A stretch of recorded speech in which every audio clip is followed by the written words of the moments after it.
Hello friends, this is CA Nikhil Sarda and welcome to my channel Economics वाला a CA Nikhil Sarda initiative.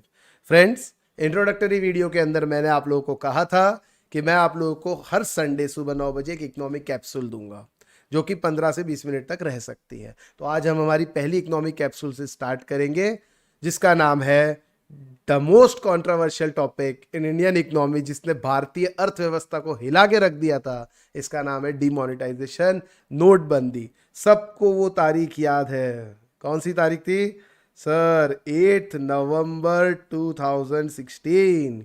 क्या होता है, कितने बजे सर? 8 PM। हमारे प्राइम मिनिस्टर साहब आते हैं और क्या क्या क्या करके जाते हैं? क्या करते हैं? नोटबंदी। नोटबंदी में क्या होता है? 500, वो कहते हैं आज मध्य रात्रि 12 बजे से 500 और 1000 रुपयों के जो नोट है वो लीगल टेंडर खो देंगे। मतलब it will be just a piece of paper. कौन से नोट बंद किए थे? ₹500 एंड ₹1000 की लीगल करेंसी नोट जो थे वो लीगल टेंडर खो देते हैं। That means it became just a piece of paper. खैर, इसके बदले में उन्होंने नए 500 के नोट, नए 2000 के नोट इंट्रोड्यूस किए और साथ ही ये भी कहा था कि आप लोग ये नोट बैंक में जमा कर सकते हैं, बैंक में एक्सचेंज कर सकते हैं और साथ ही साथ आप यूटिलिटी बिल्स, कुछ पेमेंट की छूट दी गई थी। फॉर एग्जांपल, आप पेट्रोल के अंदर कोई प्रॉब्लम नहीं था, पेट्रोल आप भरा सकते थे ओल्ड नोट से, और भी दो चार चीज़ों के अंदर उन्होंने धीरे धीरे टाइम टू टाइम छूट दे दी थी। लेकिन समझना दोस्तों, आपकी जो टोटल मनी करेंसी है, जो in circulation, currency in circulation, 10 का नोट, 20 का नोट, 100 का नोट, 50 का नोट, 500 का नोट, 1000 का नोट, ये टोटल करेंसी इन सर्कुलेशन का 86%, आई रिपीट 86% थे 500 और 1000 के नोट। और इतनी बड़ी हमारी जनसंख्या दोस्तों, 135 करोड़ पीपल, और नोट एक्सचेंज करना वो भी 86% करेंसी जो कि कंस्टिट्यूट करती है 500 और 1000 के रूप में, बहुत बड़ा जॉब था, बहुत मुश्किल जॉब था। अब इसके अंदर बहुत सारे उन्होंने रीजन दिए कि क्यों डिमोनेटाइजेशन कर रहे हैं। भाई, कोई कहता है टेरर फंडिंग रोकने के लिए, ब्लैक मनी करप्ट करने के लिए, बहुत सारी ऐसे उन्होंने रीजंस दिए थे। एक रीजन जो नहीं दिया गया था वो मैं आप लोगों को आज पहला डिस्कशन में बोलाऊंगा। फ्रेंड्स, हमारा डिमोनेटाइजेशन एक लेक्चर में, एक कैप्सूल में कंप्लीट होने वाला नहीं है। इस डोज को पूरा समझने के लिए आपको बहुत सारी इकोनॉमिक कैप्सूल का डोज देना पड़ेगा, शायद 4 से 5। तो आज पहला डोज हम लेते हैं। पहले डोज देने के पहले मैं आपको कुछ दिखाना चाहता हूं दोस्तों। ये देखिए, ये क्या है? ये हमारा करेंसी नोट है। इस करेंसी नोट पे कुछ लिखा है। क्या लिखा है? I promise to pay the bearer the sum of ₹200। क्यों 200? ये 200 का नोट है इसलिए। और ये प्रॉमिस कौन कर रहा है फ्रेंड्स? ये प्रॉमिस कर रहा है RBI governor, reserve bank of India के गवर्नर। ये प्रॉमिस कर रहे हैं कि मैं आपको, आपको मतलब किसको? जिसके हाथ में या जिसके जेब में ये नोट है, मैं उसको वचन देता हूं कि मैं 200 रुपए दूंगा। और इसकी गारंटी कौन ले रहा है? देखिए ऊपर लिखा हुआ है, guaranteed by central government. Central government कहती है हम गारंटी दे रहे हैं कि आरबीआई गवर्नर आपको वचन दे, जो भी आरबीआई गवर्नर आपको जो वचन दे रहा है उसकी गारंटी हम ले रहे हैं। अगर कोई इंसान किसी की गारंटी लेता है, मतलब वो वचनबद्ध हो जाता है पैसा देने के लिए। यानी अगर उसने नहीं दिया तो आपको देना पड़ेगा। फॉर एग्जाम्पल, आपने अपने फ्रेंड की गारंटी ली कि भैया किसी के सामने, कि अगर ये पैसा नहीं देगा तो मैं दूंगा, और मान लो वो सही में डिफॉल्ट कर देता है तो आपको पैसा देना पड़ेगा कि नहीं? गारंटी का मतलब ये होता है। अब यहां पे हर वो कागज का टुकड़ा, जो करेंसी नोट जिस किसी के भी हाथ में है, उसको उतने सम का अमाउंट आरबीआई गवर्नर प्रॉमिस कर रहा है, लेकिन गारंटी कौन ले रहा है? Central government. आई होप ये बात समझ में आई। सर, इसका नोटबंदी से क्या लेना देना? अब आपको समझाता हूं। गवर्नमेंट ऑफ इंडिया का यह सोचना था कि हमारे देश में ब्लैक मनी है, अराउंड 25 to 30% जो है वो ब्लैक मनी है। ठीक है, चलिए अच्छी बात है। मान लीजिए अगर वो ब्लैक मनी वापस नहीं आई तो, मतलब ये कि अगर करेंसी इन सर्कुलेशन, मान लीजिए ये 86%, करीब करीब 15 लाख करोड़ था। ये जो 86% था, इसका मतलब 500 और 1000 के जो नोट थे उसकी वैल्यूएशन 15 लाख करोड़ थी। और गवर्नमेंट ऑफ इंडिया ने सोचा था कि इसके अंदर से approximately 25 to 30% amount is black money. That means government ने क्या कहा था कि भैया आप बैंक में पैसा जमा कर सकते हो या आप अपना एक्सचेंज कर सकते हो। अब एक्सचेंज का अमाउंट इतना छोटा था दोस्तों, 2-4 हज़ार से ज़्यादा दे नहीं रहे थे, बराबर, और लंबी लाइन थी। चलिए, अगर आप बैंक में पैसा जमा करते हो अपना, बराबर है, अब बैंक में पैसा जमा करेंगे तो प्रूफ जस्टिफिकेशन तो देना पड़ेगा ना इनकम टैक्स वालों को कि पैसा आया कहाँ से। भैया आपकी इनकम का सोर्स तो आपको बताना पड़ेगा कि नहीं बताना पड़ेगा? सर बिल्कुल बताना पड़ेगा। और अगर ये ब्लैक मनी है तो इनकम का सोर्स क्या बताएंगे? ये भी एक समस्या थी। तो गवर्नमेंट ने ऐसा सोचा, गवर्नमेंट ऑफिशियल जिन्होंने डिमोनेटाइजेशन किया उन्होंने ये सोचा कि जिसके पास ब्लैक मनी है ना वो पैसा डालेगा ही नहीं। और भी बहुत सारे कारण थे कि फेक करेंसी चल रही थी, बहुत सारी चीजें थी, लेकिन मैं आज सिर्फ इसी पे डिस्कशन करूंगा। तो ब्लैक मनी जिसके पास है वो तो पैसा डालेगा नहीं। मतलब क्या हुआ, अगर मान लीजिए 30% सही में ब्लैक मनी है तो इस 15 लाख का 30% यानी कि 4.5 लाख करोड़, ये 4.5 लाख करोड़ वापस नहीं आने वाले, ऐसा गवर्नमेंट ने सोचा। अब चीज समझना दोस्तों, अगर सचमुच 15 लाख करोड़ की जो हमारे करेंसी है वो 500 और 2000 और 1000 के नोट, ये 1000 के नोट के अंदर थी 15 लाख करोड़। अब इसमें से यानी इसका मतलब ये होता है 500 और 1000 के नोट, इतने रुपए की लायबिलिटी सेंट्रल गवर्नमेंट की है। सेंट्रल गवर्नमेंट ने इतने पैसे देने की गारंटी ली है, किसको? जिसके हाथ में नोट है उसको, बराबर है। अगर ये पैसे पूरे नहीं आते हैं, मान लीजिए इसमें से 3 लाख करोड़ ब्लैक मनी है, मान लीजिए, मैं एग्जांपल देता हूं, और ये नहीं आते वापस बदलाने के लिए, तो गवर्नमेंट ऑफ इंडिया को न्यू नोट कितने रुपए के इशू करने पड़ेंगे? 12 लाख करोड़ के। यानी 12 लाख करोड़ की न्यू करेंसी कितने डिनोमिनेशन में? 500 या 2000। नया नोट आया था ना 2000 का। 500 या 2000 के रूप में न्यू करेंसी कितने करोड़, कितने लाख करोड़ की देनी है? 12 लाख करोड़ की। Oh my God.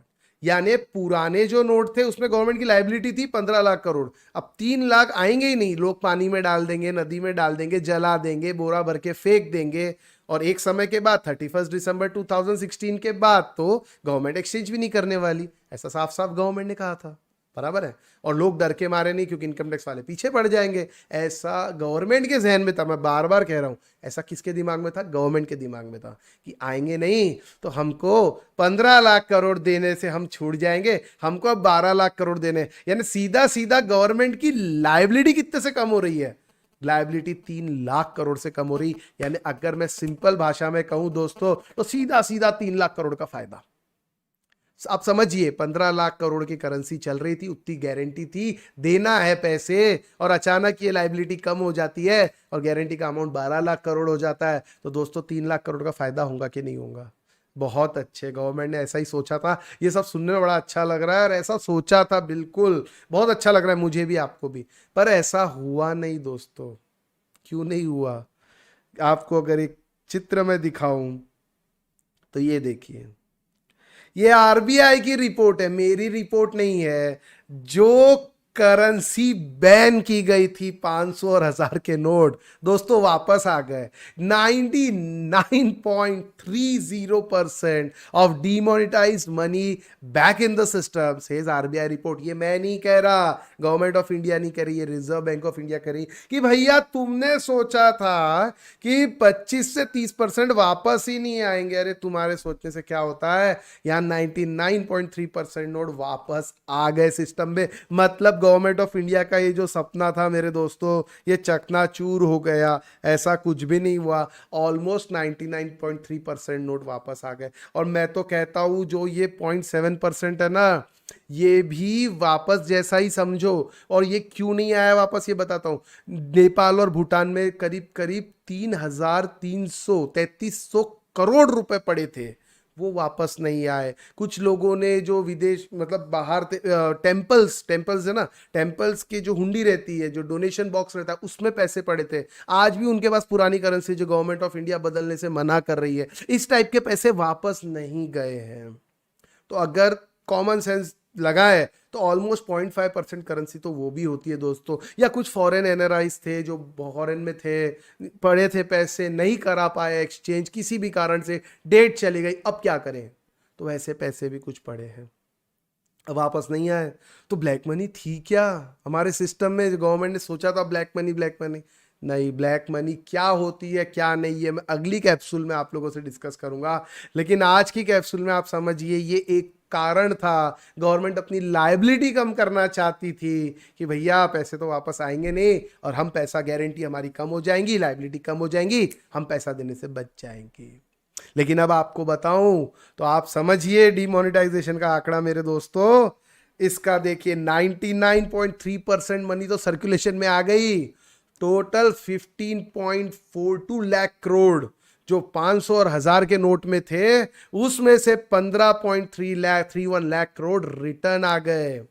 Completed verification process of specified bank note, ये मैं नहीं कह रहा, सीएनबीसी का डेटा है जो रिजर्व बैंक ऑफ इंडिया कह रहा है। पूरा के पूरा करेंसी नोट दोस्तों वापस आ गए। ठीक है, चलिए, ये लंबी लंबी लाइनें जो वहां लगी थी ये आप लोगों को मालूम होगा। और जीडीपी जो हमारा ग्रॉस डोमेस्टिक प्रोडक्ट है, इसके बारे में भी हम आगे कुछ कैप्सूल में डिस्कस करेंगे। जीडीपी एकदम से कम हो गया, एकदम से कम हो गया, वो तो होना ही था। लंबी लंबी लाइन लगी थी, नोट बैन किए गए थे, ये सारे पिक्चर्स बहुत सारे चले थे उस समय। अब दोस्तों ये सोचा तो गया था लेकिन ऐसा हुआ नहीं, तो इसके पीछे रीजन क्या ब्लैक मनी थी नहीं, या लोगों ने कोई तरीका निकाल लिया? लोगों ने कोई तरीका निकाल लिया कि भैया नहीं, जमा कर देंगे। अब बहुत सारे इसमें आए थे कि लोग अपने अपने जो उनके यहाँ नौकर काम करते, जो उनके यहाँ सर्वेंट्स काम करते, उनके उनके अकाउंट में पैसे डाल रहे थे। 2.5 लाख रुपए तक जो इनकम टैक्स पे बेसिक छूट है वो। अब ये सारी चीजें बहुत सारी आती है। तो बेसिकली ब्लैक मनी होता क्या है सर? क्या ये ब्लैक मनी सिस्टम में था कि भी नहीं था? बेटा इसके बारे में नेक्स्ट कैप्सूल में हम डिस्कस जरूर करेंगे, लेकिन आज हिंट जरूर दे देता हूं। जैसे आप लोग अगर टीवी सीरियल देखते होंगे तो उसके अंदर नेक्स्ट एपिसोड में क्या होने वाला दिखाया जाता है ना, ट्रेलर छोटा सा, और पुराने जब नेक्स्ट एपिसोड आता है तो रिकैप दिखाते हैं। तो वैसे ही मैं आपको थोड़ा अगले एपिसोड में क्या आएगा ये मैं आपको थोड़ा सा बता देता हूं। ब्लैक मनी के बारे में हम डिस्कस करेंगे। पहला कारण इसका, क्या ब्लैक मनी थी नहीं? हाँ, मैं ऐसा कहता हूं। देखते हैं, बताता हूं। ब्लैक मनी क्या होता है, ब्लैक मनी अगले कैप्सूल में डिस्कस करेंगे। टिल देन थोड़ा सा आपको सिर्फ नॉलेज देता हूं। वो पैसा जिसके ऊपर टैक्स नहीं भरा हुआ है, the untaxed income, the money which is hidden from the tax authority, जिसके ऊपर टैक्सेशन नहीं पे किया, या मैं और अपने आप को अगर फिल्टर करूं तो वो पैसा, such income on which direct tax has not been paid, जिसपे किसी तरह का डायरेक्ट टैक्स पे नहीं किया गया। तो सर इनडायरेक्ट टैक्स क्या होता है आपको ये पता होना चाहिए दोस्तों। टैक्सेशन 2 पार्ट है हमारे कंट्री में। टैक्सेशन का 2 पार्ट है। एक है हमारा डायरेक्ट टैक्सेशन जो डायरेक्टली इंडिविजुअल्स पे लगता है, दूसरा है हमारा जीएसटी जिसको हम इनडायरेक्ट टैक्सेशन पहले कहते थे। आज हम जीएसटी के नाम से इसको जानते हैं, गुड्स एंड सर्विस टैक्स। ठीक है, टैक्सेशन। तो मैं कहता हूं ब्लैक मनी वो इनकम हो गई दोस्तों जिसके ऊपर टैक्स, डायरेक्ट टैक्स पे नहीं किया गया है, छुपाया हुआ है टैक्सेशन अथॉरिटी से। तो ब्लैक मनी कहां पड़ी है? ब्लैक मनी 2 जगह पड़ी है दोस्तों। एक है इंडिया के अंदर, ऐसा मैं नहीं कहता हूं, ऐसा कहते हैं कि हिंदुस्तान में भी ब्लैक मनी है, और एक है बाहर, आउटसाइड। बोलते हैं ना विदेशों में जमा काला धन, स्विस बैंक में जमा किया गया हमारा काला धन, ये सारी चीजें ब्लैक मनी का पार्ट है। नेक्स्ट कैप्सूल में हम डिस्कस करेंगे ब्लैक मनी इन इंडिया और ब्लैक मनी आउटसाइड, ये दोनों के बारे में। उसके बाद टैक्सेशन का ब्लैक मनी से क्या संबंध है ये भी हम डिस्कशन करेंगे। तो आज पहली कैप्सूल में मैंने आप लोगों को ये बताया दोस्तों कि जो एक कारण था हिडन, जो गवर्नमेंट ने नहीं बताया। गवर्नमेंट ने कहा था टेरर फंडिंग रोकने के लिए, फेक करेंसी रोकने के लिए, ब्लैक मनी करप्ट करने के लिए, ये सारे अच्छे अच्छे आपको कारण गिनाए थे कि हम इसलिए नोटबंदी कर रहे हैं, देश की सेहत के लिए जरूरी है, कुछ समय के लिए कड़वी दवाई लेनी पड़ती है, एन नंबर ऑफ कारण गिनाए थे। लेकिन ये तो किसी ने नहीं बताया कि भैया अपनी लाइबिलिटी कम करना चाहते थे आप, वो लाइबिलिटी, वो बात अलग है, लाइबिलिटी कम नहीं हुई, इंटेंशन तो गवर्नमेंट का वही था। ठीक है दोस्तों, तो नेक्स्ट कैप्सूल नेक्स्ट संडे हम मिलते हैं, और नेक्स्ट संडे हम डिस्कस करेंगे ब्लैक मनी इन इंडिया के बारे में। Till then bye.